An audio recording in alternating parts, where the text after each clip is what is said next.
Hello everyone, welcome back to the Vinegar Jar.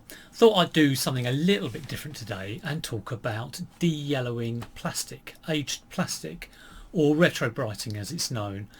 Now, this can be used for stuff such as Star Wars figures or any figures that have gone a little bit yellow, or computer cases or monitors. That sort of stuff goes yellow. If you've got like a white stereo, I've got a white one here and the camera doesn't pick it up, but that's been yellowed by age. Yeah, lots of other things. Computer cases, Lego and Star Wars figures are the things I've got and want to de-yellow. Now it's known as retrobriting, if you want to go and Google that. I'm just going to show you now a few instances of sort of plastic that has been yellowed. So I'm just going to flip this around and do that now. Okay, so from the Stormtrooper army, the middle one is a great example of a white snowtrooper figure. Absolutely fantastic condition. Hopefully it's a genuine one. This one, not looking so good. Looks like he's been on 20 a day for the last sort of 40 years. So he's de-yellowed. That one's on its way. This one's not so bad. Scout Trooper. But that one has a little bit of a tinge to it. So there's some examples. I mean, this is the worst example I have here. So I've been into sort of Star Wars things. I've always wondered about de-yellowing. And years ago, people were talking about doing it originally using bleach, and that's an obvious thing to think of, really. Let's just bleach it and it'll turn it white. But not a good thing to do. I think it ruins the plastic, and in some cases will absolutely make it so brittle it'll just end up disintegrating. So I never went near that. And then kind of the next thing that came along was getting bottles of hydrogen peroxide and putting ultraviolet light on it, or if you live in the sun, going out and just putting it in a bottle and putting it in the sun. And I almost did that. I thought, well, maybe I'll do that, but I just didn't get around to it, buying a load of hair. It's stuff you use to kind of turn your hair, dye your hair. So I didn't do that, and this is why these guys are still yellow. But I have stumbled across a simple, genius answer to this, and it may not get it absolutely perfect, but it's from a channel called Retro Recipes, which is a great channel. It's a guy who's out, I think he's out in the States, but he's originally from the UK. And he's totally into his Commodore 64 and his retro computers. Now, I grew up, I was a specky boy, and then I went on to the Amiga 500, which I sold about 8 years ago. I don't know why I sold that. And he's kind of like reignited the spark. So I'll tell you what the de-yellowing is, and I'm also have a bit of an unboxing, which is a bit of a dedication to Retro Recipes channel. Because I'm going to start getting back into all that retro computing lark and see where it takes me. Might be a bit crazy. But the trick to de-yellowing, okay, and before I tell you what it is, I've got an example here of a piece that I did this experiment on. It's a piece of Lego. This piece of Lego, it was so yellowed I thought it was like a beige piece from like a Star Wars kit, one of those sort of light brown pieces. And I thought, well, what I'll do is I'll cover up half of it and work my magic on the rest. And I've got an original white piece as well. So this camera's not very good because I'm getting a lot of sun in. So I'm going to turn around again and flip round. I'm going to reveal this. This has been had its magic work for about 5 days. So you'll get an idea of the time. If I carried on working the magic, probably get even whiter. But let me flip around and reveal all, because I can't wait to see this. Underneath is what it was like. Okay, so let me just do that now. Okay, here we go. This isn't going to be easy to do one-handed. I'll try my best. So let's have a look. Okay, well, I hope once it's focused, I hope you can see that. When you look at that, you can see how I mistook that for a beige piece of Star Wars Lego. and look at the change. Now this other piece is from my son's box, and it is like a new piece of white Lego. So you can see it's still off the pure white, but look at the difference. I think that's absolutely incredible. And like I say, this is about 5 days. If I carried on with this, maybe did another 5, I'm in no rush to get this done. And it is so simple. I'm going to turn around now and tell you what it was.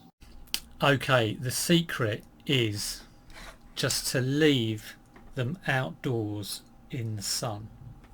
That is it. It sounds madness because these have of course turned yellow because of sunlight acting on them. But go and have a look at Retro Recipes and Retrobriting. He explains it all in great detail, and I think he got it from somewhere else. The reason they're going yellow inside is because indoors the UV light from the sun gets filtered out, so some elements get filtered out, and also indoors you've got stuff like moisture and things acting on the surface and heat from central heating, and that effect will yellow it. But putting them outside in the sunshine, even in the UK, even in the UK, and no UV light is getting filtered out, it will reverse the process, it will whiten it. It's absolute like magic. I can't believe it. So these guys, like I say, this is my little test piece. This guy's going to, you know, go al fresco for the next week, and we'll see what happens to him. I can't believe how amazing I thought that was. Like I say, I've been keeping my eye on Retrobriting for a while, thinking, God, I wouldn't mind doing that, but just couldn't be bothered to get all the chemicals. So thank you, Retro Recipes. Do go out. He's got a fantastic channel as well, like does music and great editing, and I think he's even been in one of the Star Wars prequels. I mean, how cool is that? But there we go, absolutely amazing. So this unboxing is a dedication to the Retro Recipes. Like I say, I was a specky, never had a Commodore 64, and can you guess what this is? This is an eBay purchase, and it was an eBay purchase for £15, which is an absolute bargain. Let's hope it's in here. I'm doing this opening.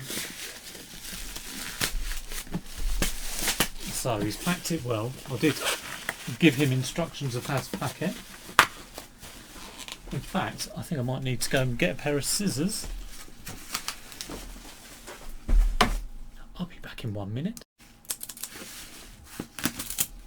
I stabbed myself.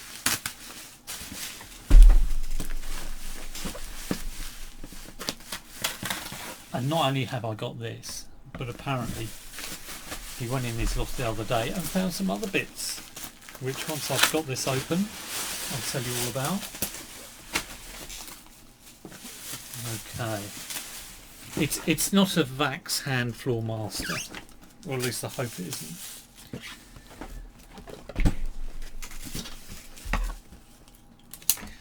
What can it be?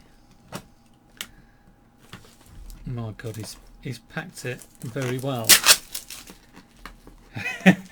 I can't get in.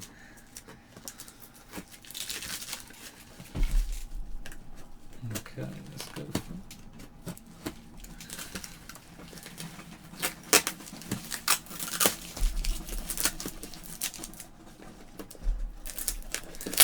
Sorry about the wait.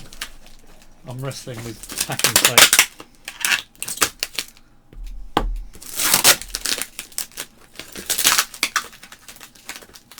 I don't want to rush it, and because there's a original box in here as well.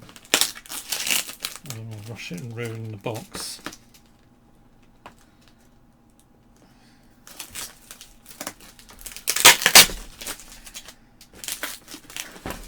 There we go, we're getting there.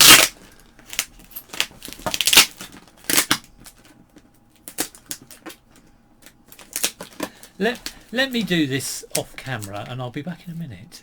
I am wrestling away with it. I'm in. I've got it. And this is it. It's a Commodore 64. It's not the original bread bin. But I think this one's from probably about the late 80s, maybe 88. Yeah, I think it's a C version it's called. Like I say, I don't know a lot about the Commodore 64. It is boxed.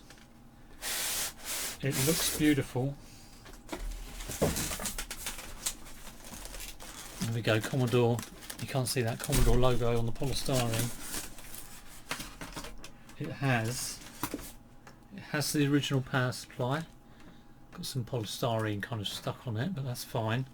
I think this is the later versions of the power supply. And it's all in there with manuals for the data set.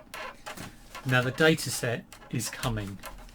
This is the second lot. This is what he went in his loft, because I said to him, obviously, have you got any games to go with this? And he said no.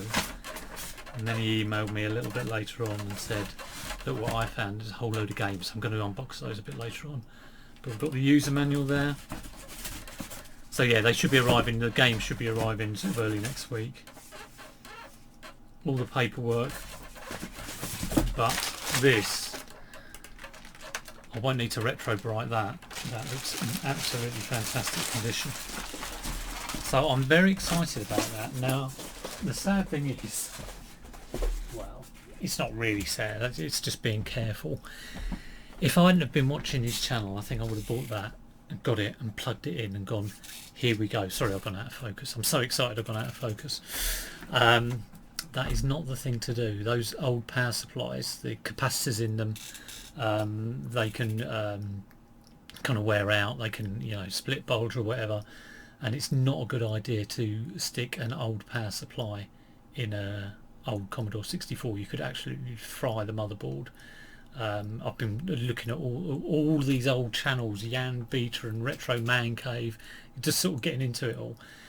So either I can check that power supply out and test it with a multimeter and make sure, you know, it's giving a consistent voltage out, or I think what I might do is buy a new power supply. Now that could end up costing me 50 quid, so you know, you get into a hobby and you start paying the price right away. But I think it might be an advisable thing to do. Having looked at retro recipes, he's done a video on what to do before you turn on an old Commodore 64. So very excited about that. It's a keeper. It was, like I say, it was £15, which was actually a bargain. Postage on top of that, and I got it sent by Royal Mail because I didn't want to take the chance with Hermes. So I think it was about like £8.50 postage.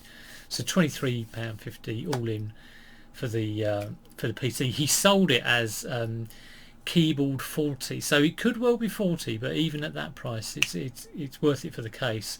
But fingers crossed, this is a bit of a start of a new adventure to see if it's actually working, which will be fantastic.